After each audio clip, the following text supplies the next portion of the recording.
Dá para você entender isso? Diga amém. Diga assim: tudo é possível ao que crê, debaixo da soberania de Deus. Por que eu estou falando isso? Porque se você começar a pedir absurdos a Deus, eu já dei esse exemplo, estávamos numa roda de oração, e uma senhora disse: eu tenho um pedido de oração para fazer. Pois não, senhora? Pedindo a Deus para matar a amante do meu marido. Disse: mas irmã, isso não é oração que se faz, mas tudo não é possível ao que crê? Estou dando um exemplo. Debaixo da soberania de Deus, esse tudo dela não é possível. Por quê? Porque Deus é amor. Assim como ela teve perdão dos seus pecados, aquela pessoa também pode ter perdão dos seus pecados. Dá para entender isso? Diga amém. Então a minha oração viola a soberania de Deus. Estou dando um exemplo, isso foi real, é um exemplo crasso, mas é real. O tudo aqui não pode violar a palavra de Deus. O tudo não se volta contra a soberania de Deus. Se o seu crer for aplicado contra princípios divinos, não vai funcionar. Não vai funcionar. Tem pessoas que não entendem que há um Deus que governa todas as coisas, principalmente a vida dos seus filhos. Então, há princípios. Por exemplo, este princípio aqui: tudo é possível. Para todo mundo? Para quem? Então, quem não crê, vai ficar no impossível mesmo. Então, estou mostrando para você como é que Deus é Deus de princípios, tá? O teu crer não funcionará com fantasias. O teu crer não funcionará com fantasias. Fantasias. Tem gente, irmãos, que começa a fantasiar. Começa a pedir coisas a Deus que é pura fantasia. E aí, o que ocorre? Deus nunca responde a essa oração, porque aquilo é uma fantasia. Se Deus tivesse respondido algumas orações minhas, hoje eu não estaria aqui pregando. Eu nem estaria aqui, vocês nem me conheceriam. Graças a Deus que Ele não respondeu algumas orações minhas. Porque aquilo, na verdade, eram desejos do meu coração que não faziam parte do plano de Deus. Vou dar um exemplo muito interessante. Muitos anos atrás, eu recebi uma senhora no gabinete, e essa senhora estava traindo o marido dela. E ela foi ao gabinete buscar um aval para um divórcio, né? Um divórcio. Porque se o pastor falar, a palavra de Deus não importa nada, o pastor falou, vale, né? Mas ela se deu mal, porque quando ela chegou lá, ela me falou do desprezo que sofria do marido, que era verdade, falou dos problemas que se acumularam ao longo dos anos, e que ela vivia essa vida dupla já há algum tempo. Mas que depois que ela começou a frequentar a minha igreja, ela começou a ficar atormentada. Porque volta e meia eu falava alguma coisa e o Espírito Santo ia lá e tocava, né? Então ela resolveu fazer um gabinete pastoral. Ela vinha trazendo essa situação há mais de um ano já, uma situação que ela já vinha trazendo. Aí eu disse assim: irmã, ela disse: pastor, o amor que eu tenho por esse homem é uma coisa louca. Eu disse: eu sei. Eu nunca nem amei meu marido como eu amo esse homem. Eu sei. É um amor lindo, maravilhoso. Deus não pode condenar um amor assim, porque Deus não é amor. Ela perguntou para mim. Eu disse: Deus é amor, mas não é essa qualidade de amor que você está falando aí, não. Você está misturando amor, paixão humana com amor de Deus, que não tem nada a ver. Você está fantasiando uma coisa que viola princípios divinos. Dá para entender o que eu estou falando? Diga amém. Então tem princípios divinos que você está violando em nome dessa fantasia, dessa paixão. Ah, mas isso não pode ser do diabo. Eu disse: olha, eu não sei se é do diabo, se é da sua carne, mas uma coisa eu posso afirmar: isso não é de Deus. Pastor, o senhor não sabe o quanto eu gosto dele. Eu sei. A Bíblia diz que quando uma pessoa está em adultério, ela fica maluca. E bate, porque a Bíblia diz, a Bíblia diz isso. E os psicólogos dizem que paixão é um estado de demência momentânea. Isso é definido na psicologia. É um estado de demência momentânea. Bate com a Bíblia, que a Bíblia diz que quando a pessoa está debaixo disso, ela fica cega, ela não ouve mais ninguém, para ela é só aquilo. É uma loucura, a pessoa fica louca, fica fora de si. Essa é a expressão que a Bíblia fala. Tem até um texto, agora eu não estou me lembrando onde está na Bíblia, no Provérbios. Isso, e homem também. Eu completei aqui, porque às vezes desce o cacete da mulher, mas o homem também é a mesma coisa. O que eu vou dizer uma coisa para você.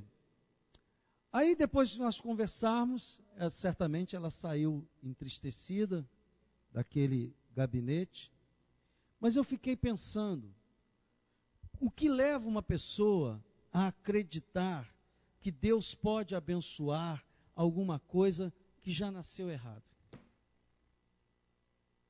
Como é que alguém pode acreditar que Deus vai abençoar uma situação em que a pessoa já provocou aquilo tudo? Porque o marido está lá inocente, ele não sabia de nada.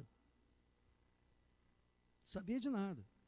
O detalhe, o marido dela nem da igreja era, irmãos. Nem da igreja ele era. Né? E eu fiquei pensando, o que leva a isso? É justamente a pessoa achar que tudo é possível para Deus, até coisas que violem os princípios de Deus. Eu vou dizer para você, Deus não trabalha assim. Tudo é possível para Deus debaixo dos princípios dele, amém? Debaixo das verdades dele. Se não rebaixe Deus a essas situações. Tudo é possível ao que crê, quando o que se crê está dentro desse macro plano divino. Vem aqui em 1 João capítulo 5, versículo 14, vem aqui comigo, deixa eu mostrar uma coisa para você.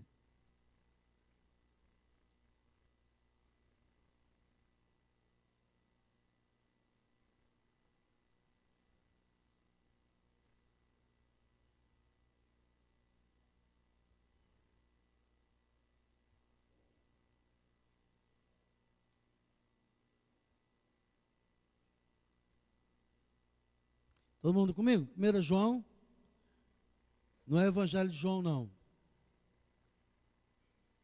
Epístola de João. 1 João capítulo 5, versículo 14.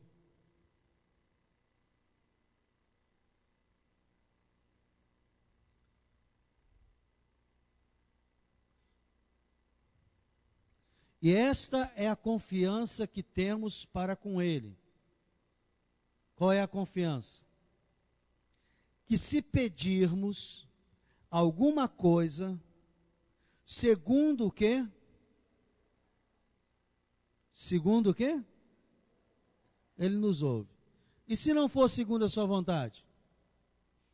Vai ficar sequinho aí. Ah, mas Deus não diz que tudo é possível que crê? Segundo a sua vontade. Amém?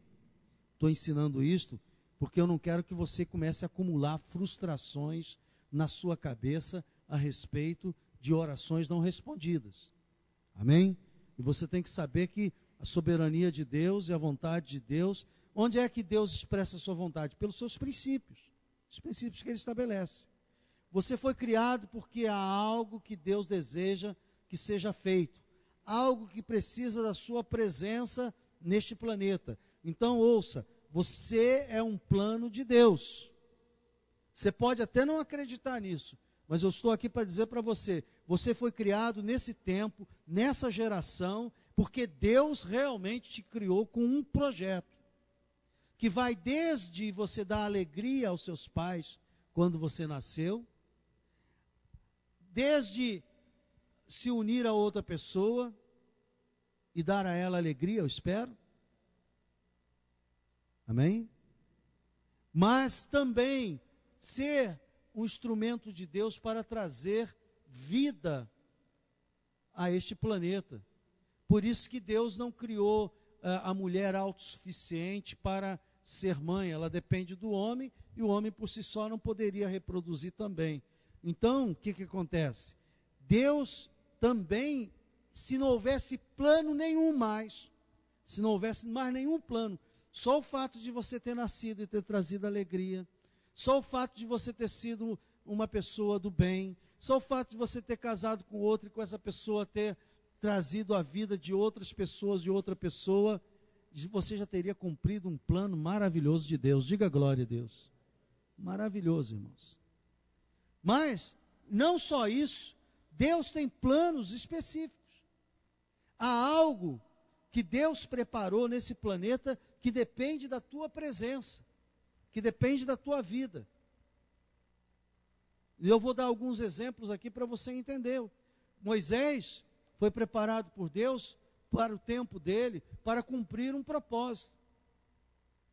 E quando ele tinha 40 anos, irmãos, ele tentou cumprir esse propósito de acordo com a vontade dele.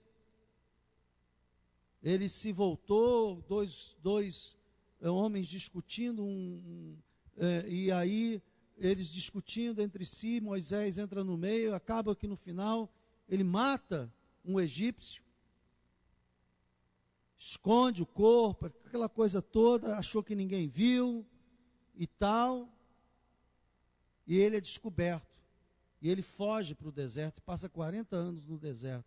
Moisés achou que a vida dele já tinha acabado, o propósito dele já tinha acabado, e com 80 anos, Deus chama ele para voltar ao Egito e ser o instrumento de libertação do povo de Israel naquele tempo. Ouça, Deus tem um propósito que você está cumprindo. Às vezes nós estamos no meio do propósito de Deus, às vezes estamos cumprindo o propósito de Deus e somos distraídos por alguma coisa, distraídos por alguém, distraídos por uma situação, e começamos a investir tempo em algo que não é o que Deus preparou para nós. Começamos a investir tempo em algo que não é o plano de Deus. E às vezes gastamos muito tempo. Tempo é a coisa mais preciosa que nós temos nessa terra, irmãos. E aí o que é que acontece? Acontece que você leva mais tempo ainda, talvez como Moisés, para cumprir o propósito. Há pessoas que se diminuem achando que isso é um exagero. Será que no meio de milhões de pessoas na face da terra, Deus me chamou com propósito? Ele chamou você com propósito. Aliás, você está aqui e a fé que você tem foi Ele que colocou no seu coração. Porque até para ter fé, Ele teve que provocar em você. Você não estaria aqui. Você pensa que você crê porque você é o bambambam? Você crê porque Deus manifestou o dom da fé em você. Há pessoas que se diminuem achando que é um exagero, admitir um cuidado tão especial de uma pessoa no meio de bilhões de seres humanos. Deus, eu estou aqui para dizer para você, Deus tem um plano na sua vida.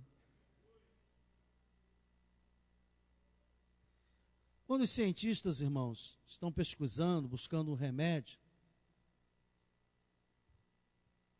eles trabalham em cima da reação das células. Não sei se você já ouviu falar. Estão fazendo pesquisas, eles estão vendo a reação das células. Porque a célula é a matriz do ser humano.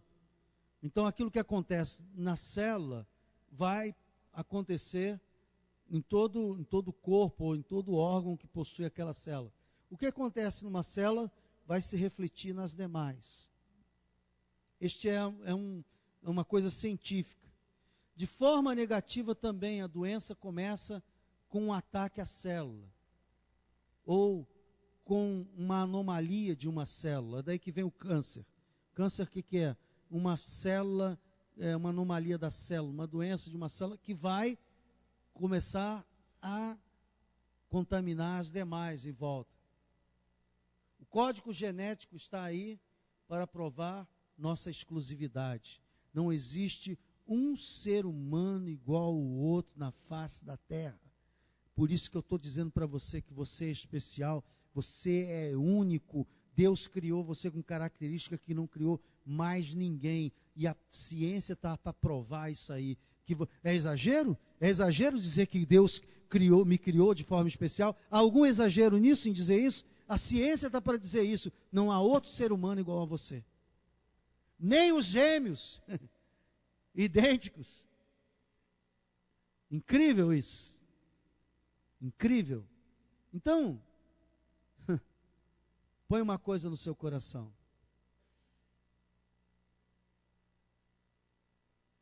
Põe uma coisa no seu coração. Se a partir de uma célula se define doenças e tratamentos para milhões de pessoas, a partir de você, Deus tem propósitos, desígnios, realizações na sua geração. A sua vida vai impactar outras vidas. Você sabe que esse era Eu nunca tive medo da morte quando não era cristão, porque eu não acreditava que havia vida depois da morte. Tinha uma mentalidade comunista na época e achava que morreu, virou poeira cósmica mesmo. Você tem vida enquanto está aqui. Pensava isso. Então eu não tinha medo da morte, porque se morreu, acabou, eu não ia sentir mais dor, nem sentir mais nada, não existe mais nada depois da morte. Então eu nunca tive medo da morte por causa disso. Depois que eu conheci a Cristo, que eu soube que havia vida eterna e que através dele eu conseguiria a vida eterna, então também eu passei a continuar a não ter medo da morte. Por quê? Porque se morrer e estar com Cristo, muito melhor estar com ele. Diga glória a Deus. Então, o meu maior medo não era a morte, nunca foi e nem é. O meu maior medo era passar a minha existência sem significado, irmãos. Sem algo que valesse a pena, sem alguém que eu pudesse abençoar, sem alguma coisa que pudesse realizar. Então, ouça, Deus criou você com uma única matriz para realizar um propósito. As realizações macros de Deus começam na micro. Tudo de grande que Deus tem para fazer, Ele vai contar contigo, que é o micro, amém?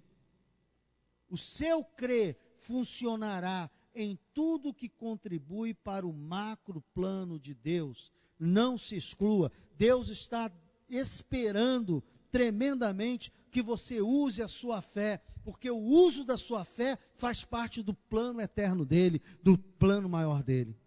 Você não vai poder usar a fé em tudo, para tudo, porque você não vive no Espírito 24 horas por dia. Há uma fraqueza por causa da nossa natureza. Mas muita coisa, Deus espera que você use a fé, e a sua fé vai impactar outras pessoas, vai estimular outras pessoas.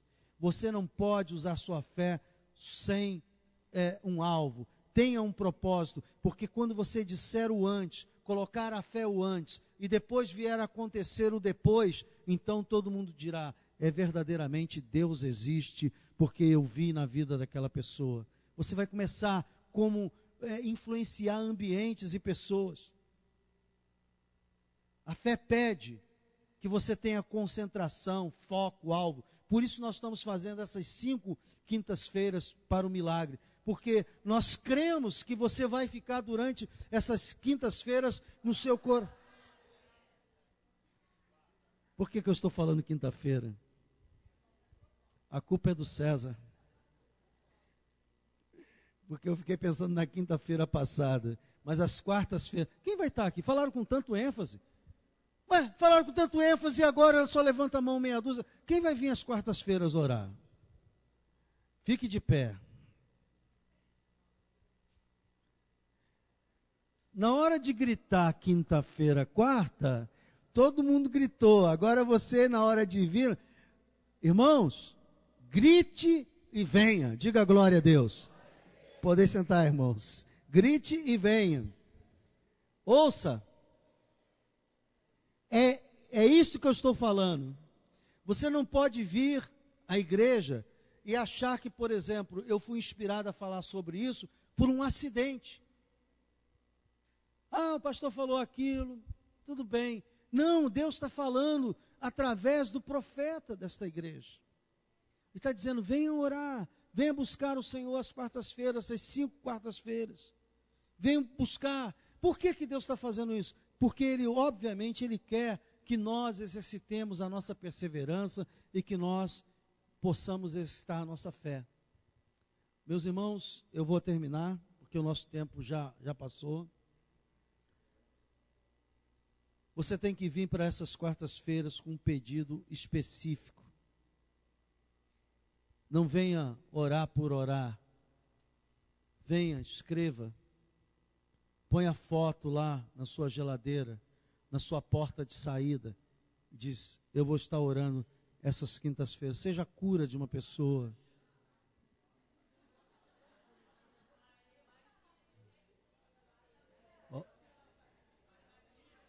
Olha, daqui a pouco eu vou fazer quarta e quinta. Essas 5 quartas-feiras. Ouça bem, põe no seu coração um pedido. Põe lá na geladeira. Qual é o meu pedido? É esse. Crie uma imagem. Coloque na porta de saída. Diga, eu estou com um propósito durante as próximas quartas-feiras de orar sobre isso. E eu estou orando. E eu estou crendo. E eu vou ver a glória de Deus. Você está entendendo o que eu estou fazendo com vocês aqui? Eu estou tentando levar você a fazer uma semana, um mês produtivo de oração sobre um propósito. Porque a Bíblia diz, se nós tivermos fé, e o que você está pedindo não viola a palavra de Deus, os discípulos tinham determinado a libertação daquele homem endemoniado. É a vontade de Deus que uma pessoa endemoniada seja liberta, sim ou não? Sim, era a vontade, então não feria. Mas por que eles então não conseguiram ter êxito? Porque faltou o quê? A perseverança concentra a fé. A perseverança concentra a fé. Você vai ali, firme, e aquilo vai concentrando. Ouça, muito do que você não teve de resposta de oração está nessa variação sua. No momento eufórico, creu, e depois, com atos e palavras, desdisse aquilo que disse crer. É muito comum isso, a gente faz aqui uma oração e tal, aí a pessoa conta o problema, como se o problema ainda existisse. Fala da doença como se fosse propriedade. Eu tenho a minha dor de cabeça, já até tomou posse, é minha dor de cabeça. Ela fala daquilo como se aquilo fizesse parte da vida dela. E não fala mais, porque quem crê fala assim, a dor de cabeça que me perturbava, já se foi. A linguagem, a boca fala, a linguagem denuncia, irmãos, aquilo que está dentro da gente. Então a pessoa fala como se aquilo não fosse resolvido. E a prova de ausência de fé está aí, que ela está falando daquilo como se o problema existisse ainda. Então, eu quero desafiar você a ter experiência com Deus, porque essa experiência vai ser fundamental para marcar a sua fé. Amanhã ou depois você vai para qualquer lugar, para qualquer igreja, amanhã, onde quer que você esteja, a sua fé vai ser solidificada em Cristo. Você não vai ser crente por um mês, por um ano, você vai ser crente para o resto da vida, porque a tua experiência é real, diz assim, não, eu sei que Deus é vivo, não porque o pastor falou, nem só porque a Bíblia disse, porque o pastor falou, a Bíblia disse, mas também porque eu tive uma experiência real, eu orei sobre isso e Deus respondeu. Então isso é uma coisa necessária. Eu quero ficar de pé com vocês. Eu tinha mais a falar, mas nós temos que saber que o Espírito Santo é poderoso para fazer mais.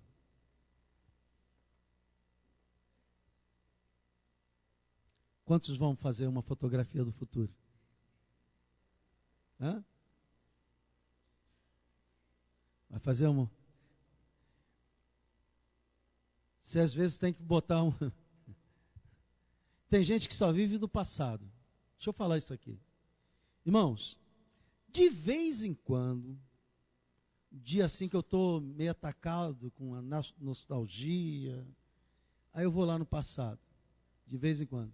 Mas eu sempre estou olhando para o presente e para o futuro. Aí outro dia eu recebi um telefonema de um pastor, e ele disse assim, eu vi a tua foto lá no Largo do Bicão. Ele disse assim, poxa, você não envelhece, cara?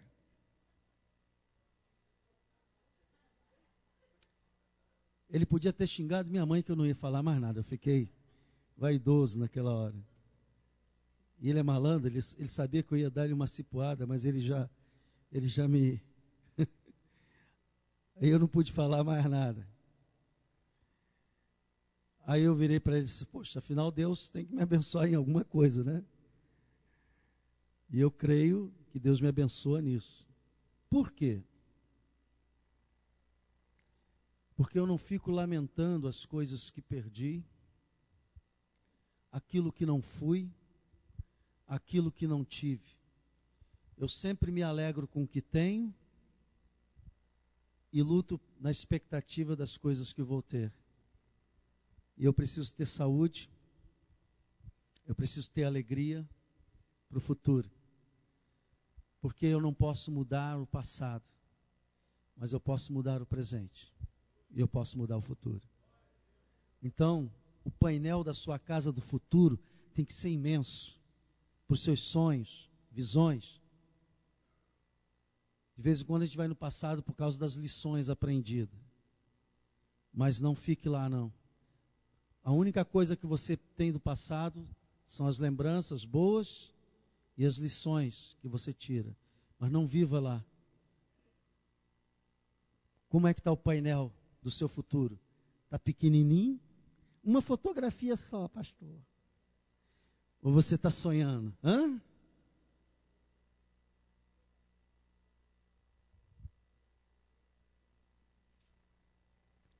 Eu me vejo na formatura da universidade do meu neto.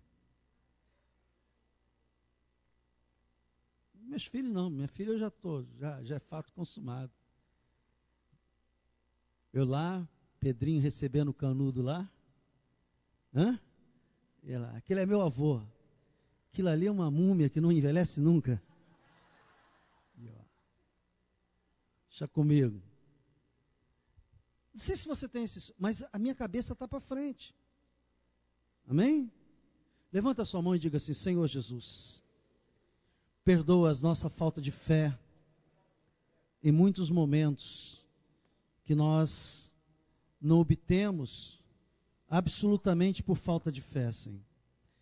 Mas também, Senhor, perdoa-nos, porque muitas vezes nós desejamos coisas que ferem a Tua soberania.